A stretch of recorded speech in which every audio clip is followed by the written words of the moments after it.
दोस्तों, ये कहानी पूरी तरह से काल्पनिक है। इसका किसी भी व्यक्ति, स्थान या घटना से कोई संबंध नहीं है। ये कहानी सिर्फ और सिर्फ मनोरंजन के लिए बनाई गई है। ये वीडियो किसी भी प्रकार के हिंसात्मक या अवैध गतिविधियों को बढ़ावा नहीं देता है। तू ही आशिकी, एपिसोड नंबर 23। पिछले एपिसोड में हमने देखा कि शिवांश अंजलि के सामने अपने दिल के जज्बात बयां करता है, लेकिन अंजलि जानबूझकर उसकी बातों को इग्नोर कर देती है। दूसरी तरफ शाम को पार्टी होती है जिसमें शिवांश और अंजलि साथ में डांस करते हैं, लेकिन वहीं प्रवीण के दिमाग में कुछ बहुत ही खतरनाक चल रहा था। अब देखते हैं आगे। अब तक उसकी नजर सामने खड़े अक्षत पर पड़ी, जो खुशी के साथ डांस कर रहा था। वहीं उसके साथ ही वो लड़की भी नाच रही थी जो माही के साथ कैंप शेयर कर रही थी। माही को उसका अक्षत के पास आना अच्छा नहीं लग रहा था और ये सब उसकी बर्दाश्त से भी बाहर था। अब आगे माही ने मुट्ठी बनाई और अक्षत की ओर जाते हुए बोली, चल राजीव, हम भी डांस करने चलते हैं। राजीव हैरानी से उसे देखते हुए खुद से बोला, हमेशा इनकार करने के मूड में रहने वाली आज कितनी अलग नजर आ रही है। बस भगवान करे कि अब तो ऐसी ही रहे माही। बहुत उदास रह ली। कुछ तो बात है अक्षत में जो तुझ जैसी अड़ियल को लाइन पर ला रहा है। बोलते हुए वो मुस्कुरा दिया और उसके पीछे डांस करने जाने लगा। तभी उसकी नजर कुर्सी पर बैठी अंजलि पर पड़ी। आकाश भी उसके साथ ही बैठा हुआ था। राजीव उनकी ओर बढ़ गया। अंजलि के बगल में बैठते हुए बोला, तुम्हें डांस नहीं करना क्या? अंजलि ने उसे देखा और बोली, अभी थोड़ा ठीक नहीं लग रहा, आप कीजिए ना। राजीव ने अंगड़ाई ली और बोला, अरे तुम्हारे बिना डांस में कैसा मजा। चलो दोनों साथ में डांस करेंगे और अगर फिर भी ठीक नहीं लगा तो तुम वापस आकर बैठ जाना। अंजलि आकाश को देखने लगी तो राजीव भी आकाश को देखते हुए बोला, मैं सही कह रहा हूँ ना आकाश? आकाश का चेहरा राजीव को अपने पास बैठता देखकर ही उतर गया था। उसने बेचारा सा चेहरा बनाकर एक झलक अंजलि को देखा और फिर राजीव को देखते हुए जल्दी से सिर हिलाते हुए बोला, हाँ हाँ ठीक कह रहे हैं।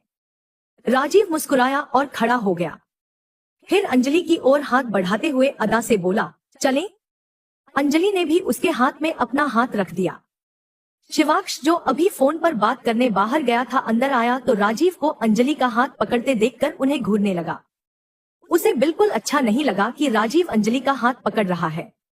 तभी राजीव आकाश का हाथ पकड़कर उसे भी उठाते हुए बोला, तुम भी साथ चलो, यहाँ पर हम तुम लोगों को बैठने के लिए साथ नहीं लाए हैं। कहकर वो दोनों को साथ लिए डांस फ्लोर की ओर बढ़ गया। शिवांश आकर कुर्सी पर बैठ गया और एक टक अंजलि को देखने लगा। माही अक्षत के साथ जाकर डांस कर रही थी। अक्षत ने शिवांश को बैठे देखा तो उसकी ओर आ गया। फिर उसके बगल में बैठते हुए बोला, क्या हुआ है, ऐसे क्यों बैठा है? शिवांश लगातार अंजलि को देखते हुए बोला, उसका किसी और के साथ डांस करना अच्छा नहीं लग रहा। अक्षत ने सिर हिलाया और बोला, तो बोल दे उसको कि तुझे अच्छा नहीं लग रहा। शिवांश ने उसे देखा और बोला, तुझे क्या लगता है मैं बोलूंगा और वह मान जाएगी? कई सवाल पूछेगी और फिर कहेगी कि मैं उस पर हुक्म चला रहा हूँ। एक बात बोली थी उसको वह भी नहीं मानती है। हर बार प्रवीण को उसके साथ देखता हूँ, क्या इतना मुश्किल है कि वह उसे अपने से दूर नहीं भेज सकती? अक्षत ने कुछ सोचा और फिर बोला, देख शिव, जितना मैं उसको जान पाया हूँ तो वो बिना मतलब किसी के साथ उखड़ी उखड़ी नहीं रहती है और अपने दिल में भी किसी के लिए कड़वाहट नहीं रखती है। अगर ऐसा होता तो आज वो हमें भी अपना दुश्मन ही समझ रही होती। और प्रवीण को भी मैंने जितना देखा है तो वो उनका दोस्त है और उनके साथ उसने कुछ बुरा नहीं किया है। हाँ, हमारी उससे नहीं बनती है, लेकिन उसका मतलब ये नहीं है कि किसी की भी उसके साथ न बनती हो। पर अगर तुझे लगता है कि प्रवीण सही नहीं है तो तू अपनी तरफ से ऊपर नजर रख। शिवांश ने सिर हिला दिया। अक्षत फिर बोला, और अगर तू चाहता है कि वो तेरी हर बात माने या मानने का सोचे तो तू जाकर उसे अपने दिल की बात बता सकता है कि तेरे दिल में उसके लिए कुछ है। शिवांश ने आंखें बंद की और बोला, जब जब बात करना चाहता हूँ कुछ न कुछ हो ही जाता है। दिल में क्या है ये तो मैं खुद भी नहीं जान पाया, लेकिन इतना जरूर पता है कि जब वो मेरे साथ रहती है तो अच्छा लगता है, एक सुकून रहता है कि वो मेरे साथ है। बोलते हुए उसने अक्षत को देखा और पूछा, ये सब छोड़ और ये बता कि तूने माही से कहा कि तू उसे पसंद करता है? अक्षत ने माही को देखा और ना में सिर हिलाते हुए बोला, क्या बताऊं शिव, छोटी छोटी बातों को मनाने में ही 2.5 साल निकल गए। प्यार का नाम आते ही गुस्से से लाल हो जाती है। पिछली बुरी बातें दिमाग से निकाल नहीं पाती है, तो ऐसे में मैं क्या ही बोलूं। कहीं ऐसा ना हो कि मेरे बोलने के बाद ये मुझसे बात तक करना बंद कर दे, इसलिए मैं ऐसा कुछ उससे नहीं कहता हूं। शिवाक्ष ने गहरी सांस ली और बोला, एक बात बोलना चाहूंगा। माही को सिर्फ तेरी ही बात मानते हुए देखा है। राजीव और वो बचपन से दोस्त हैं, लेकिन उसके बोलने के बाद भी उसने कभी ट्रेडिशन नहीं पहना, लेकिन तेरे बोलने से पहन लिया। अगर तू उसे अपने दिल की बात बताएगा भी तो भी वो तुझसे बात करना बंद नहीं करने वाली। अक्षत माही को देखने लगा। शिवाक्ष खड़ा हुआ और अंजलि की ओर बढ़ गया। अक्षत भी माही की ओर चला गया। शिवाक्ष अंजलि के पास गया तो उसका हाथ पकड़ते हुए उसे अपनी ओर खींच लिया। उसी वक्त गाना भी बदल गया और रोमांटिक सॉन्ग बजने लगा। रब की कव्वाली है इश्क कोई, दिल की दिवाली है इश्क कोई, महकी सी प्यारी है इश्क कोई, सुबह की लाली है इश्क कोई।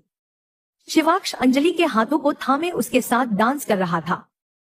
दोनों एक दूसरे की आंखों में देखने लगे। प्रवीण और श्वेता स्टेज से हटकर खड़े थे। दोनों ने एक दूसरे को देखा और लुक एक्सचेंज किए। प्रवीण ने अपने हाथ में पड़े गिलास में एक गोली मिला दी, फिर अंजलि को देखने लगा। श्वेता स्टेज पर चली गई और शिवाक्ष को अपनी तरफ करने के लिए कोशिशें करने लगी। गाना खत्म हुआ तो भी शिवाक्ष ने अंजलि के हाथों को नहीं छोड़ा। वहीं अंजलि भी हाथ छुड़ाने की कोशिश नहीं कर रही थी।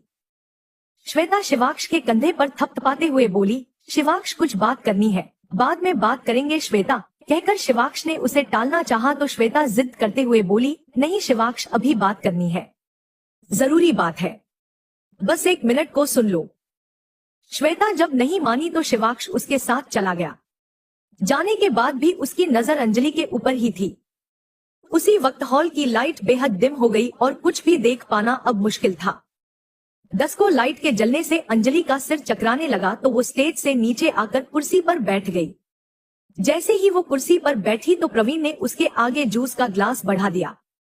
अंजलि का गला सूख रहा था, पर ग्लास लेने से पहले उसे शिवाक्ष की बात याद आने लगी। उसने न में सिर हिला दिया और ग्लास लेने से मना कर दिया। प्रवीण उसके बगल में बैठते हुए बोला, पी लो अंजलि, मैं जानता हूँ तुम्हें प्यास लगी होगी। नहीं प्रवीण, मुझे पीना होगा तो मैं खुद से ले लूंगी, तुम पी लो। कहकर अंजलि ने उसे टालना चाहा तो प्रवीण भी उसके पास से उठकर चला गया। श्वेता बात को घुमाते हुए शिवाक्ष को उलझाए रखने की कोशिश में लगी हुई थी। शिवाक्ष वापस से स्टेज की ओर आने लगा तो श्वेता बोली, शिवाक्ष बात तो सुन लो। प्रिंसिपल मैम ने कहा है कि ये पार्टी 10 बजे से ज्यादा वक्त तक नहीं चलनी चाहिए। शिवाक्ष ने जाते हुए कहा, ये बात इतनी भी जरूरी नहीं है श्वेता। कहकर वो जल्दी से स्टेज पर आ गया। उसे कुछ भी ठीक से नहीं दिखाई दे रहा था और अब म्यूजिक भी और तेज कर दिया गया था। शिवाक्ष को कुछ ठीक नहीं लग रहा था। वो अंजलि को ढूंढने लगा। उसने आवाज लगाई, लेकिन गाना तेज होने की वजह से उसकी आवाज किसी को भी नहीं सुनाई दी। तभी खुशी ने आकर अंजलि के आगे ग्लास बढ़ा दिया और बोली, ये लो अंजलि, जूस पियो, तुम्हारी तबीयत अभी ठीक तो है ना। गाने की तेज आवाज होने की वजह से खुशी ने लगभग चिल्लाते हुए ये कहा था।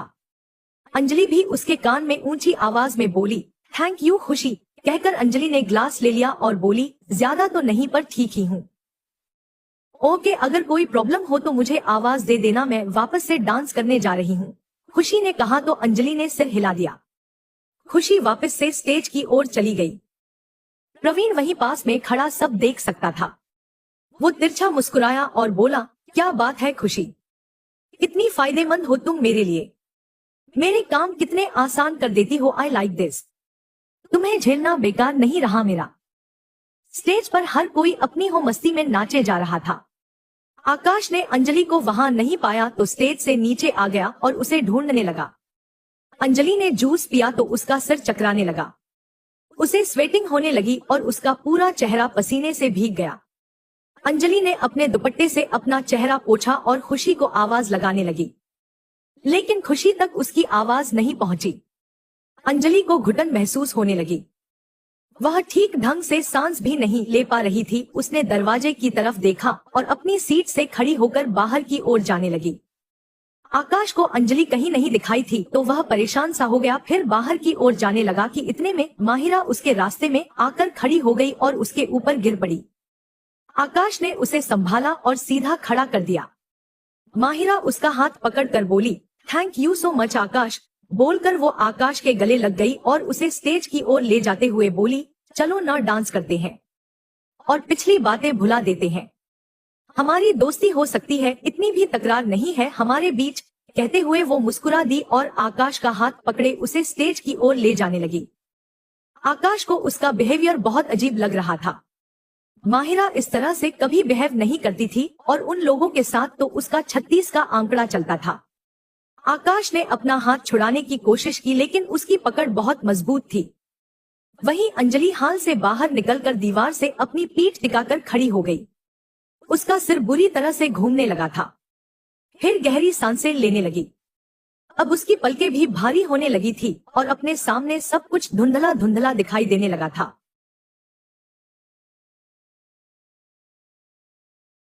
घुटन की वजह से उसने अपने गले से दुपट्टा निकाल दिया और वहीं फेंक दिया। उसका गला फिर सूखने लगा तो वो पानी ढूंढने लगी। दीवार के सहारे चलते हुए वो कदम आगे बढ़ाने लगी। प्रवीण भी बाहर आया और उसके पीछे ही चला गया। अंजलि के पास जाकर उसने उसे बाजू से पकड़ा और अपने साथ फार्म हाउस के पिछले हिस्से की ओर ले गया।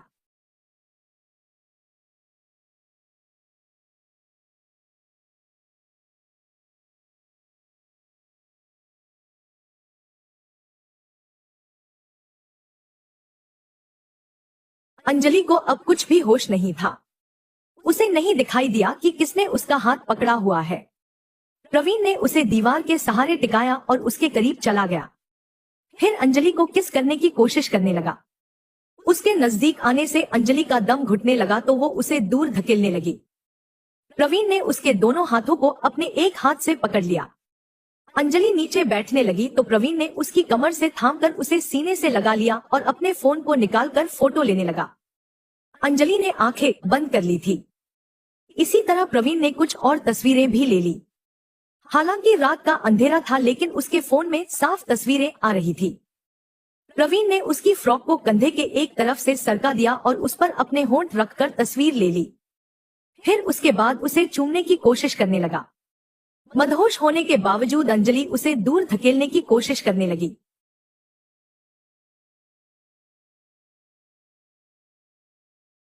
प्रवीण ने उसके चेहरे को हाथ में पकड़ा और बोला, कितना दूर धकेलोगी हान, कितना दूर धकेलोगी? तुम जितना दूर जाओगी मैं उतना पास आऊंगा। तुम्हारी खूबसूरती और अदाओं का दीवाना हूँ। ऐसे क्यों दूर जाती हो हान? तुम्हें पता भी है कि तुम्हारे लिए मैं क्या क्या करने लगा हूँ। ये सब सिर्फ तुम्हारे लिए ही तो किया है। उस खुशी से प्यार का नाटक करना, उस श्वेता के साथ मिलकर प्लान बनाना और फिर अब तुम्हें करीब लाने के लिए ये सब करना। बहुत मेहनत की है मैंने तुम्हारे लिए और अब मैं तुम्हें खुद से दूर नहीं जाने दूंगा। अब से तुम मेरे साथ ही रहोगी हमेशा। बोलकर वो हंसने लगा। राजीव का फोन वाइब्रेट होने लगा तो वो हॉल से बाहर निकल गया। बाहर आकर उसने फोन की स्क्रीन को देखा तो माया लिखा हुआ आ रहा था। वो फोन उठाने लगा कि तभी उसे एक पीले रंग का दुपट्टा जमीन पर गिरा हुआ दिखाई दिया। राजीव ने दुपट्टे को उठाया और देखते हुए बोला, ये तो अंजलि का दुपट्टा है लेकिन ये यहाँ क्या कर रहा है? वो तो अंदर। बोलते बोलते राजीव रुक गया। उसने रियलाइज किया कि अंजलि काफी वक्त से उसे अंदर नहीं दिखाई दी थी। राजीव आसपास देखने लगा। हॉल के अंदर शिवाक्ष ने लाइट्स को जलवा दिया था और म्यूजिक की आवाज भी कम करवा दी थी। म्यूजिक बैंड होते ही सब लोग स्पीकर की ओर देखने लगे। शिवाक्ष हर जगह नजर घुमाते हुए देखने लगा लेकिन अंजलि उसे कहीं नजर नहीं आई। उसने खुशी को देखा और पूछा, तुम्हारी दोस्त कहाँ है? खुशी ने कुर्सी की ओर देखते हुए कहा, अभी तो यही थी शिव भाई, अब पता नहीं कहाँ चली गई। बोलते हुए खुशी भी इधर उधर देखने लगी। वहीं प्रवीण अंजलि के दोनों हाथों को जकड़कर उसे चूमने की कोशिश में लगा हुआ था। अंजलि को होश नहीं था लेकिन इतना उसे एहसास था कि कुछ गलत हो रहा है। उसने अपने सिर से प्रवीण के मुंह पर मार दिया। प्रवीण को नाक पर लगी तो उसकी पकड़ अंजलि के हाथों पर से छूट गई। वो दर्द से कराहते हुए अपनी नाक मलने लगा। अंजलि वहां से जाने की कोशिश करने लगी तो प्रवीण ने उसे बालों से पकड़ लिया। अपने बालों पर हाथ रखते हुए अंजलि करा उठी। प्रवीण उसे अपने करीब करके जबरदस्ती करने लगा कि इतने में एक जोरदार किक उसे लगी। प्रवीण झटके से अंजलि से दूर जमीन पर जा गिरा। प्रवीण का चेहरा जमीन में लग चुका था। उसने अपना चेहरा ऊपर उठाया और हल्का पीछे की ओर मुड़ते हुए खुद से बोला, कहीं ये शिवाक्ष तो नहीं आ गया। सोचते हुए वो जल्दी से खड़ा हुआ और बिना पीछे देखे ही जल्दी से वहां से भाग गया। ओए रुक, बोलते हुए राजीव ने जमीन से पत्थर उठाया और उसकी ओर फेंक दिया। पत्थर प्रवीण के सिर में लगा पर उसने अपने मुंह से आवाज बाहर नहीं निकाली और भागते हुए वहां से निकल गया। अंधेरा होने की वजह से राजीव को कुछ नहीं दिखाई दे रहा था। वो उस लड़के को नहीं देख पाया था जो अभी वहां से भागा था। राजीव उसके पीछे जाने लगा पर फिर उसे अंजलि का ख्याल आया। उसने फोन को लाइट जलाई और अंजलि की ओर देखा। अंजलि जमीन पर दीवार के सहारे बैठी हुई अपने सिर को पकड़े हुए कराह रही थी। उसके कपड़े भी ठीक नहीं थे। कंधे को एक तरफ से कमीज नीचे खिसकी हुई थी। राजीव अंजलि के पास घुटनों के बल बैठा और उसे उसका दुपट्टा ओढ़ाते हुए अपने सीने से लगा लिया। अंजलि मदहोश हो चुकी थी। उसे नहीं होश था कि कौन अभी उसके साथ बदतमीजी कर रहा था और कौन अभी उसे संभाल रहा है। राजीव उसका गाल थपथपाते हुए बोला, अंजलि तुम ठीक तो हो? अंजलि ने कोई जवाब नहीं दिया। राजीव प्रवीण की डायरेक्शन में देखते हुए बोला, कौन था वो और तुम यहाँ क्या कर रही हो?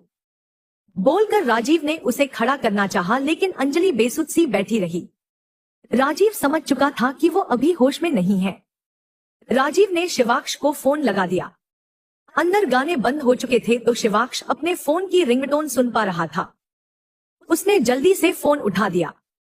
सामने से राजीव की बौखलाहट से भरी आवाज आई, शिव जल्दी फार्म हाउस के पीछे आ। ओके कहकर शिवाक्ष ने फोन रखा और वहां बाहर निकल गया। उसके पीछे माही, अक्षत और मालविका भी बाहर आ गए। खुशी और आकाश भी अंजलि को ढूंढने बाहर निकल गए थे। श्वेता अपने बालों की लट को उंगली में उलझाते हुए खुद से बोली, देखो ना शिवाक्ष तुम्हारा प्यार मुझसे क्या क्या करवा रहा है। बस अब इस प्रवीण ने अपना काम किया हो तो ये कोशिश रंग ले आए। बोलकर वो भी बाहर निकल गई। राजीव अंजलि के सिर को अपने सीन से लगाए बैठा हुआ था। शिवाक्ष और अक्षत जल्दी से उसके पास पहुंचे। राजीव को बेहोश देखकर शिवाक्ष ने जल्दी से उसे अपनी बाहों में ले लिया और राजीव को देखते हुए बोला, क्या हुआ है ये बेहोश क्यों है? राजीव ने अंधेरे में उंगली से इशारा करते हुए कहा, शिव मैं यहाँ आया तो अंजलि पहले से ही मदहोश थी और एक लड़का उसके साथ बदतमीजी कर रहा था। मैंने उसे अंजलि से दूर धकेला तो उसके बाद वह यहाँ से भाग गया और अंधेरे में मैं उसका चेहरा भी नहीं देख पाया। बोलते हुए राजीव खड़ा हुआ और बोला, मैंने उसे पत्थर से मारा था तो उसके सिर में चोट लगी थी। मेरे ख्याल से वो ज्यादा दूर नहीं गया होगा। मैं देखता हूँ, हो सकता है मिल जाए। बोलकर वो वहां से निकल गया। अक्षत भी उसके साथ चला गया। शिवाक्ष ने अंजलि को देखा और उसकी कमीज को सही करके उसे गोद में उठा लिया, फिर उसके कैंप की ओर बढ़ गया। श्वेता ने देखा कि शिवाक्ष ने अंजलि को बाहों में उठाया है तो ये उसकी बर्दाश्त से बाहर हो गया। सबके वहां से चले जाने के बाद श्वेता ने जोर से दीवार में हाथ दे मारा। वह गुस्से से कांपने लगी थी। उसने दांत पीसते हुए कहा, बस अब बहुत हुआ। अब कल से ये मुसीबत मेरे शिवाक्ष से हमेशा के लिए दूर हो जाएगी और उसके बाद जब इस मुसीबत की हरकतों की वजह से शिवाक्ष उससे दूर जाएगा तो फिर मैं उसे संभालूंगी। बोलते हुए वो भी वहां से चली गई। शिवाक्ष ने अंजलि को उसके कैंप के अंदर लेटाया और उससे दूर होने लगा तो अंजलि ने उसकी कमीज को कसकर पकड़ा हुआ था। शिवाक्ष ने उसके चेहरे को देखा, फिर अपनी शर्ट को उसके हाथों से छुड़ा लिया। फिर अंजलि के चेहरे पर बिखरे बालों को सही किया और उसके गाल पर हाथ रखते हुए बोला, जिसने भी ये हरकत की है उसे तो मैं छोड़ूंगा नहीं और शायद मैं जानता हूँ कि ये किसका काम है। बोलकर उसकी आंखों के सामने एक ही चेहरा आने लगा। उसी वक्त खुशी और आकाश अंदर आ गए।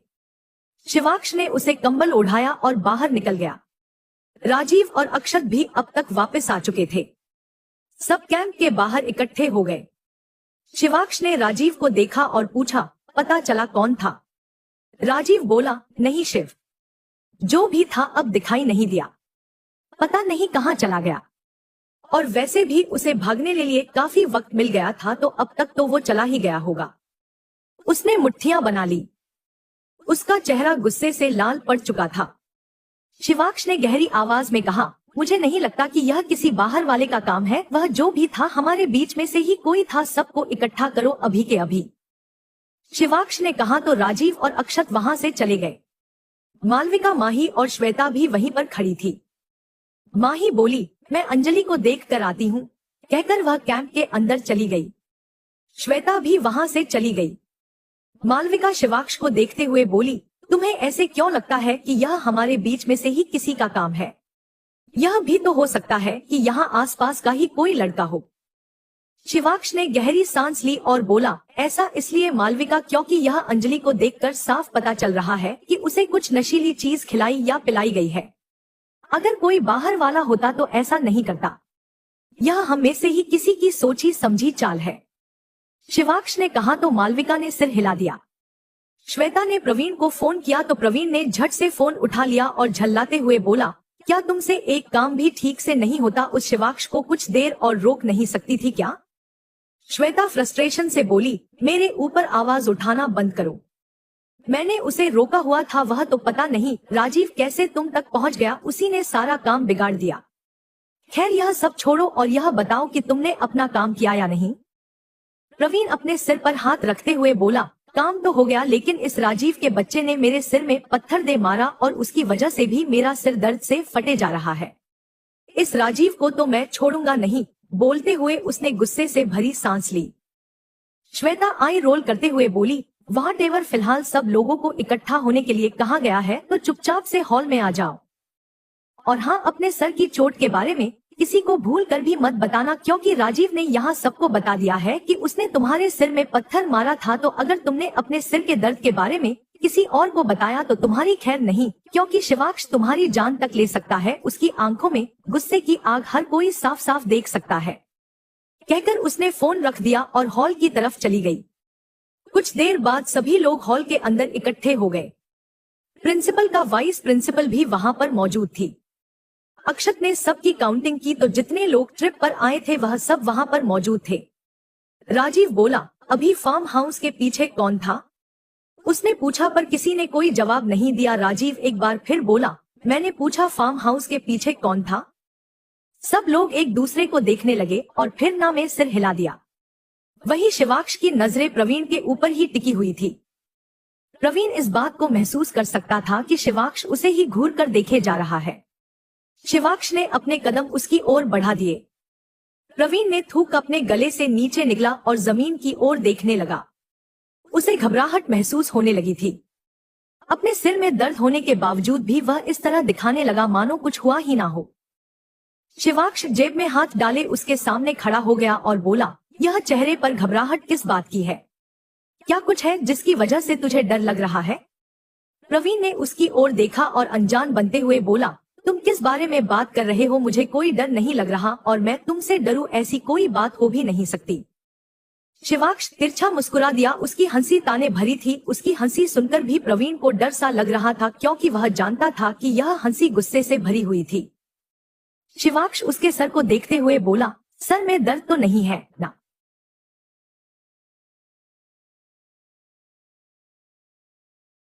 प्रवीण ने जल्दी से ना में सिर हिला दिया। शिवाक्ष ने उसके सर पर पीछे की तरफ से मारा तो प्रवीण ने कसकर अपनी मुट्ठियां कस ली।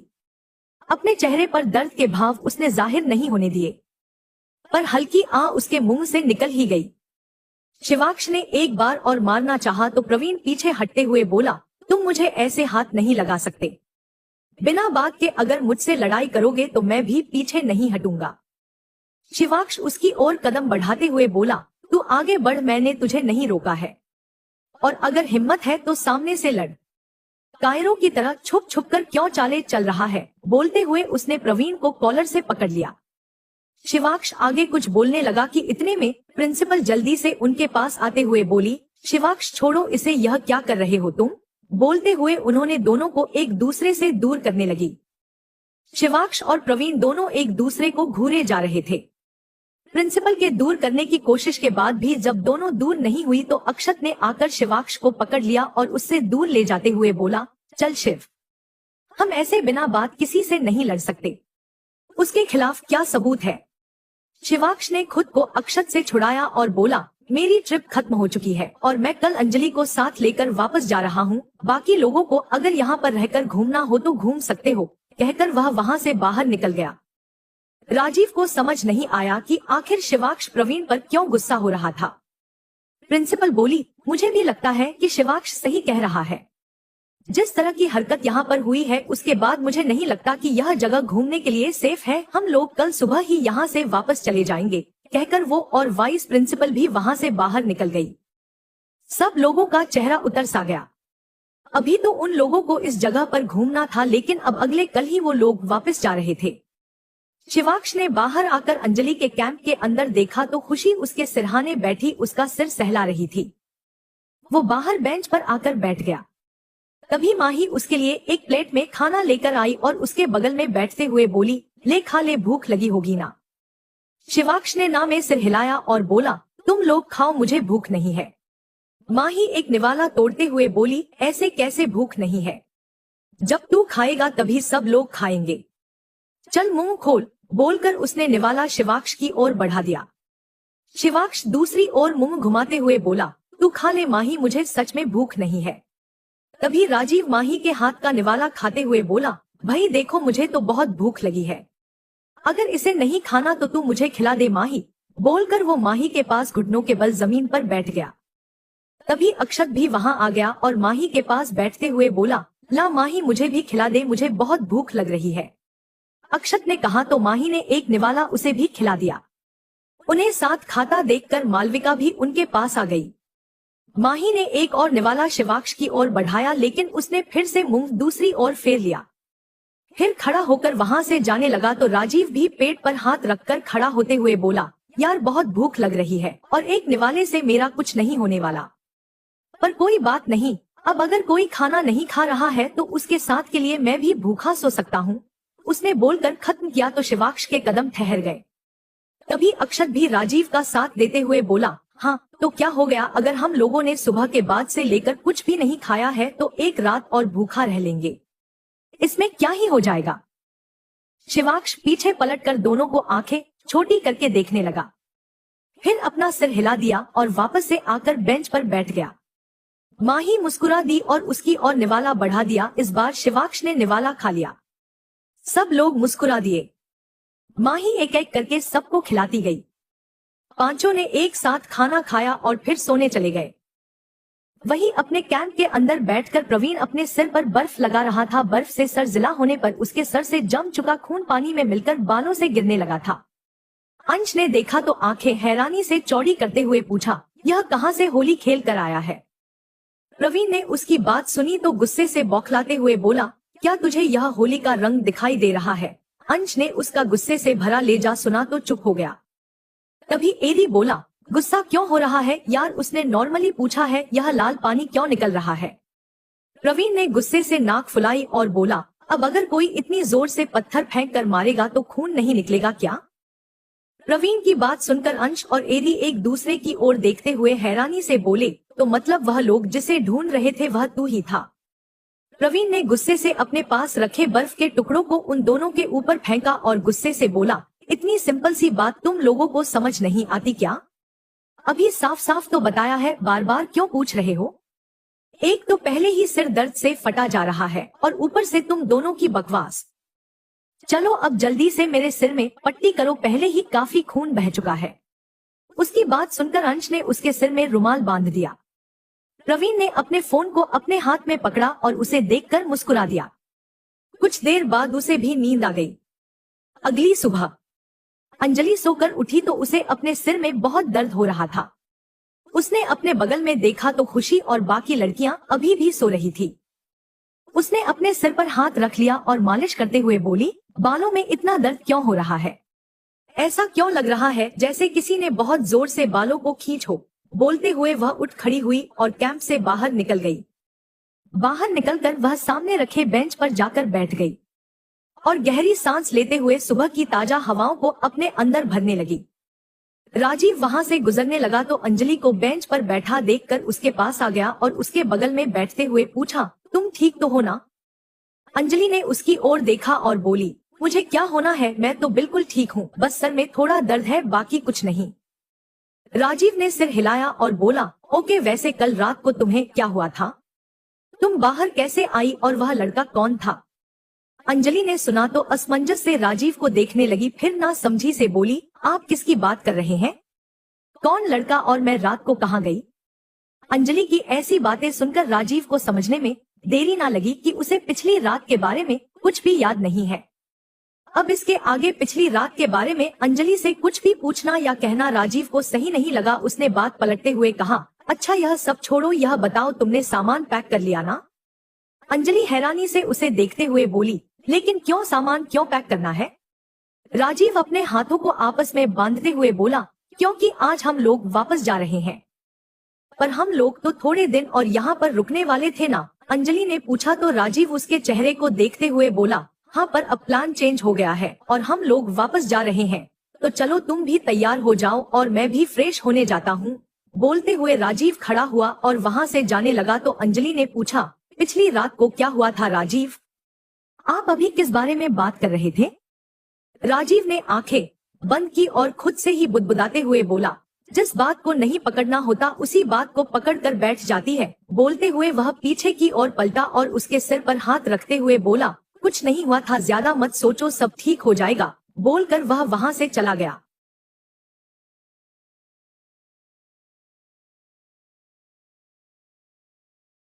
अंजलि को समझ नहीं आया कि राजीव क्या ठीक होने की बात कर रहा था, लेकिन राजीव की आंखों और लहजे में एक फिक्र वह महसूस कर पा रही थी। शिवाक्ष वॉशरूम में था। जैसे ही वह वहां से बाहर निकाला तो सामने से आते हैं प्रवीण से टकरा गया। प्रवीण बिना सामने देख चल रहा था तो अचानक से किसी से टकराने पर वह ऊंची आवाज में बोला, अबे अंधा है क्या? दिखाई नहीं देता क्या? बोलते हुए उसने जैसे ही सामने देखा तो उसकी आवाज उसके गले में ही अटक कर रह गई। आगे के शब्द उसके गले से बाहर निकल ही नहीं पाए। शिवाक्ष उसके माथे पर बंधे रुमाल को देखने लगा। प्रवीण भी घूर कर उसे देखता रहा। प्रवीण ने उसकी नजरें अपने माथे की ओर देखी तो उसे याद आया कि वह अपने सर से रुमाल खोलना भूल गया था। उसकी आंखें हैरानी से फैल गई। इस वक्त अक्षत और राजीव भी वहां पर आ गए। उनके साथ ही प्रवीण के दोनों दोस्त भी वहां पहुंच गए। शिवाक्ष ने प्रवीण के कॉलर को पकड़ा और गुस्से से उसे देखते हुए बोला, सिर पर चोट कैसे लगी? प्रवीण उसके हाथों पर हाथ रखकर अपनी कॉलर को छुड़ाने की कोशिश करते हुए मजाकिया लहजे में बोला, अरे ऐसे कौन हालचाल पूछता है भाई? एक सलीका होता है। कॉलर पकड़ के हालचाल पूछना कहाँ का तरीका है?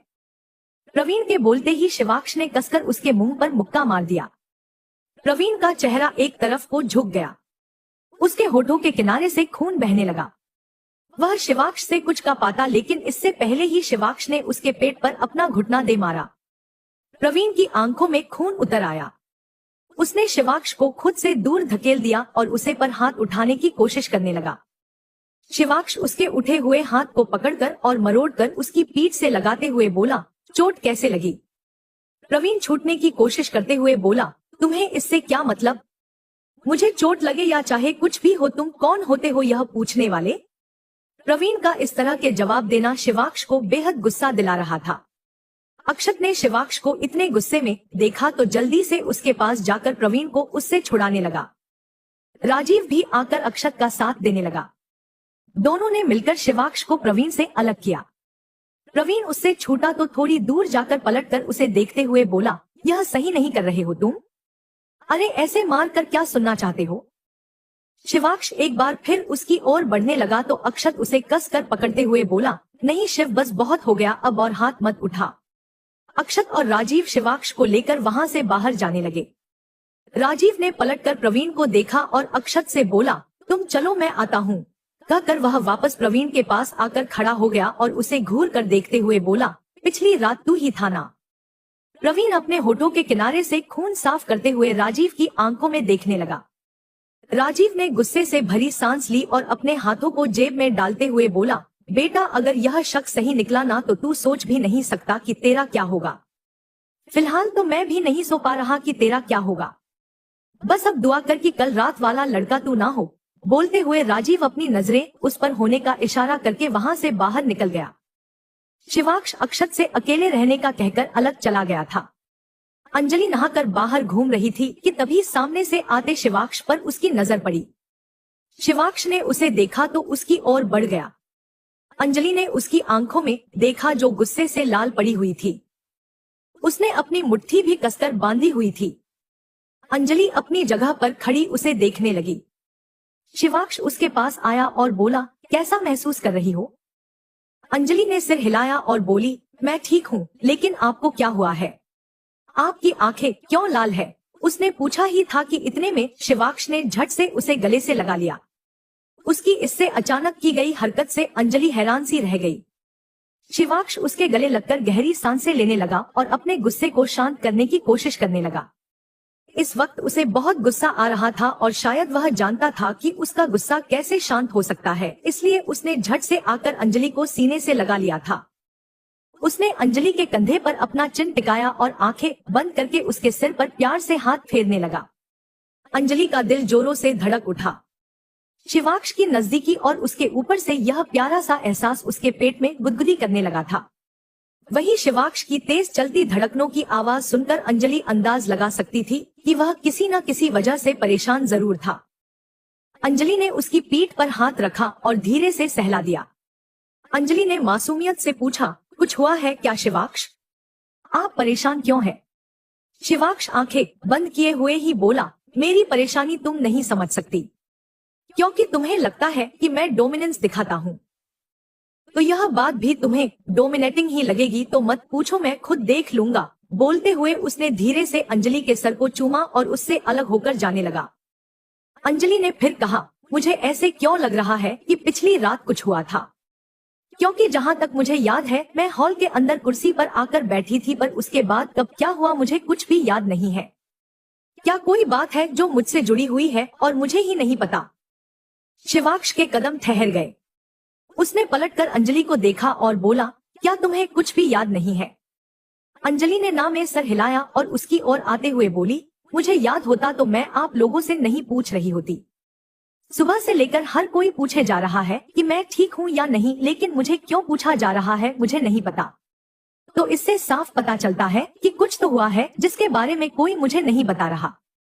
कम से कम आप तो बता दीजिए शिवाक्ष। शिवाक्ष ने गहरी सांस ली और पूछा, क्या तुम मुझ पर विश्वास करती हो कि अगर कुछ गलत होगा तो मैं संभाल सकता हूँ? अंजलि ने हाँ में सर हिलाया और बोली, मैं जानती हूँ कि अगर कुछ भी गलत होगा तो आप उसे सही कर देंगे। शिवाक्ष शिकायत से बोला, तो मेरी बातें क्यों नहीं मानती हो? और कल ही तो तुमने कहा कि मैं डोमिनेटिंग हूँ। हाँ, क्योंकि मुझे लगता है कि आप मुझे अपने से नीचे समझते हैं। शिवाक्ष ने सुना तो उसे अंजलि क्या यह कहना बिल्कुल अच्छा नहीं लगा। उसे लगा मानो किसी ने उसके चेहरे पर तमाचा जड़ दिया हो। उसने अंजलि को दोनों बाजुओं से पकड़कर अपने नजदीक करते हुए कहा, तुम ऐसा कैसे सोच सकती हो अंजलि? मैंने कब कहा कि मैं तुम्हें खुद से नीचे समझता हूँ? मैंने कभी तुम्हें खुद से कम नहीं समझा है। You are always above than me. बोलते हुए उसकी आवाज गहरा गई। वो एक ठहराव के साथ अंजलि की आंखों में देखने लगा। अंजलि ने भी उसकी आंखों में देखा और उसका लहजा सुना तो उसे एहसास हुआ मानो उसने कुछ गलत कह दिया हो। वो कुछ कहने लगी कि इतने में शिवाक्ष ने उसे छोड़ते हुए कहा, जाओ जाकर तैयार हो जाओ, कुछ देर में हम निकल रहे हैं, कहकर वो वहां से चला गया। अंजलि वहीं खड़ी उसे जाते हुए देखती रही। वो महसूस कर पा रही थी कि शिवाक्ष नाराज होकर गया है। वहीं कैंप के पास खड़ी श्वेता मुस्कुराते हुए खुद से बोली, अरे वाह, ये मुसीबत तो शिवाक्ष को खुद ही अपने से दूर करने में लगी हुई है। इस नाराजगी का फायदा तो मुझे उठाना ही होगा। हो सकता है कि अब इन्हें अलग करने में ज्यादा मेहनत भी ना करनी पड़े। वहीं पेड़ के नीचे बेंच पर लेटा प्रवीण अपनी नाक से बह रहे खून को रोकने की कोशिश कर रहा था। उसकी एक आंख सूज चुकी थी और सूजकर नीली पड़ चुकी थी। अंश उसकी आंख पर बर्फ लगाते हुए बोला, कितनी बुरी तरह से मारा है यार, सूजन आ गई है। ऐसे भी कोई मरता है क्या भला? प्रवीण ने कराहते हुए कहा, बस बहुत हो गया, अब मैं दिखाता हूँ कि मैं क्या कर सकता हूँ। बोलकर वो उठकर बैठ गया। तभी एडी बोला, क्या कर लेगा तू? उसके ऊपर एक हाथ तक तो उठा नहीं पाया, अब और क्या ही कर लेगा? मुझे तो लग रहा था कि आज वह तुझे जान से ही मार देता। वह तो अच्छा हुआ कि उसके दोस्तों ने आकर उसे पकड़ लिया, वरना तू अभी यहाँ बैठने लायक भी नहीं होता। प्रवीण गुस्से से नाक फुलाते हुए बोला, तमाचा तो उसके मुंह पर मैं भी मारूंगा और ऐसा तमाचा मारूंगा कि याद करेगा, और मरवाऊंगा भी उन हाथों से जिन्हें वो थामने की कोशिश करता रहता है। बोलकर वो चुप हुआ ही था कि तभी उसे श्वेता दिखाई दी। उसने उसे अपनी ओर आने का इशारा किया और वहां से चली गई। प्रवीण अपनी जगह से उठा और उसकी ओर चला गया। वो श्वेता के पास पहुंचा तो श्वेता उसे ऊपर से नीचे तक देखते हुए बोली, यह क्या हाल बना रखा है, किसके हाथों पीट कर आए हो? प्रवीण गुस्से से एक एक शब्द चबाते हुए बोला, और कौन होगा? तुम्हारा वह घटिया शिवाक्ष मेरी यह हालत कर गया है। श्वेता ने सुना तो गुस्से से बोली, जुबान संभाल कर बात करो प्रवीण कुमार। शिवाक्ष घटिया नहीं है, वह मेरी पसंद है, तो इस तरह की बातें उसके लिए अपने मुंह से मत निकालो। यह सब जो कुछ भी हुआ है सिर्फ और सिर्फ उस मुसीबत की वजह से हुआ है। वैसे उसने तुम्हें मारा क्यों? श्वेता ने पूछा तो प्रवीण ने उसे पूरी बात बता दी। श्वेता के माथे पर फिक्र से लकीरें घिर आई। उसने परेशान होते हुए कहा, तुम पागल हो क्या? जब मैंने तुम्हें वार्निंग दी थी तो फिर तुम इतनी बड़ी बेवकूफी कैसे कर सकते हो? बोलते हुए श्वेता ने प्रवीण की कॉलर पकड़ ली। प्रवीण उससे झटके से अपनी कॉलर छुड़ाते हुए बोला, अगर इंसान को दर्द होगा तो वह दवाई तो लगाएगा ही ना, और तुम कॉलर को हाथ मत लगाओ। एक वह शिवाक्ष और एक तुम, दोनों जब देखो तब मुझे नीचा दिखाने की कोशिश करते रहते हो। मैं बता रहा हूँ, मैं अब यह सब नहीं सहूंगा। क्या सहोगे और क्या नहीं ये तो शिवाक्ष तुम्हें बताएगा, पर अगर तुम्हारी इस हरकत की वजह से मेरा नाम सामने आया तो मैं तुम्हें छोड़ूंगी नहीं, जीना मुश्किल कर दूंगी, समझे तुम? बोलकर श्वेता गहरी सांस लेकर अपने गुस्से को शांत करने लगी। प्रवीण ने बोरियत से उसे देखा और दूसरी ओर चेहरा घुमा लिया। श्वेता में आई रोल की और बोली, खैर छोड़ो यह सब और जो मैं कहती हूँ उसे ध्यान से सुनो। उसने कहा तो प्रवीण ध्यान से उसकी बात सुनने लगा।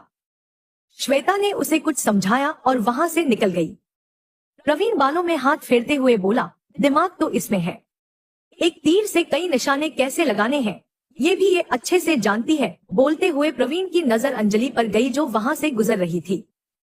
प्रवीण जल्दी से उसकी ओर बढ़ गया, फिर अंजलि के सामने जाकर खड़ा हो गया। अंजलि ने उसके मार खाते हुए चेहरे को देखा तो बोली, ये चेहरे पर क्या हुआ प्रवीण? सूज क्यों गया है? प्रवीण ने चेहरे पर हाथ रखा और बोला, मारपीट हो गई किसी के साथ, बहुत दर्द कर रहा है अंजलि, इस पर मरहम लगा दो ना।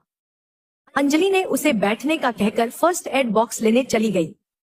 तभी खुशी को नजर प्रवीण पर पड़ी तो वो जल्दी से उसके पास आ गई और उसके चेहरे पर हाथ फेरते हुए बोली, प्रवीण ये क्या हो गया?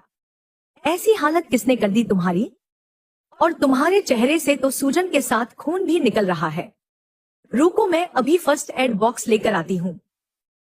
कहकर खुशी जल्दी से वहां से चली गई। वहीं प्रवीण डिस्गस्टिंग सा लुक देते हुए बोला, उफ, एक ये आफत गले पड़ी हुई है, इससे भी जल्दी पीछा छुड़ाना पड़ेगा। वैसे भी अब ये मेरे किसी काम की नहीं रही। बोलकर वो अंजलि की डायरेक्शन में देखने लगा और तिरछा मुस्कुरा दिया। तभी अंजलि बॉक्स लेकर बाहर आई और प्रवीण के चेहरे पर मरहम लगाने लगी। उसी वक्त खुशी भी फर्स्ट एड किट लेकर वहां पर आ गई। अंजलि को प्रवीण की पट्टी करते देख वो अपनी जगह पर ही खड़ी हो गई और उन दोनों को देखने लगी। अंजलि प्रवीण की मरहम पट्टी क्यों कर रही है? और प्रवीण भी उससे पट्टी करवा रहा है, जबकि मैंने इसे कहा भी था कि मैं फर्स्ट एड बॉक्स लेने जा रही हूँ। ये सब क्या चल रहा है? बोलकर वो सोच में पड़ गई। प्रवीण ने अंजलि का हाथ पकड़ने लगा कि इतने में अंजलि की नजर खुशी पर पड़ी। वो उसे आवाज देते हुए बोली, खुशी यहाँ आओ ना, ये पट्टी बंद नहीं रही है, तुम मदद कर दो ना प्लीज। खुशी ने सुना तो अंजलि की ओर आ गई। वो बिल्कुल खामोश थी और प्रवीण को देखे जा रही थी। उसे प्रवीण काफी अजीब सा लग रहा था। प्रवीण उसकी ओर बिल्कुल भी नहीं देख रहा था। उसने पट्टी बांधी और अंजलि को लेकर वहां से चली गई। प्रवीण ने मुट्ठियां बना ली और बोला, आफत की पुड़िया, अंजलि के साथ होता हूँ तो हमेशा टपक पड़ती है, पर किसी ना किसी तरह अंजलि से बात तो करनी ही होगी और वो मैं अभी करके रहूंगा। खुशी अंजलि को लेकर अपने कैंप के अंदर चली गई।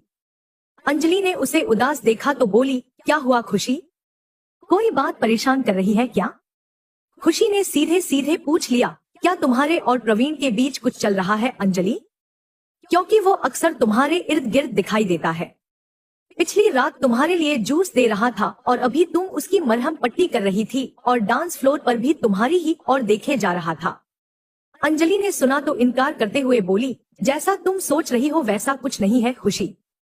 मेरा और प्रवीण का कुछ नहीं चल रहा है, तुम्हें गलत फहमी हुई है।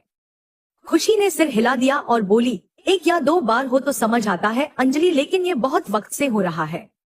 मैं उसको सच में पसंद करती हूँ अंजलि, पर अगर तुम्हारा और उसका कुछ है तो तुम बता सकती हो। तुम्हारे लिए मैं उसको छोड़ भी सकती हूँ, क्योंकि तुम्हारी दोस्ती भी मेरे लिए जरूरी है।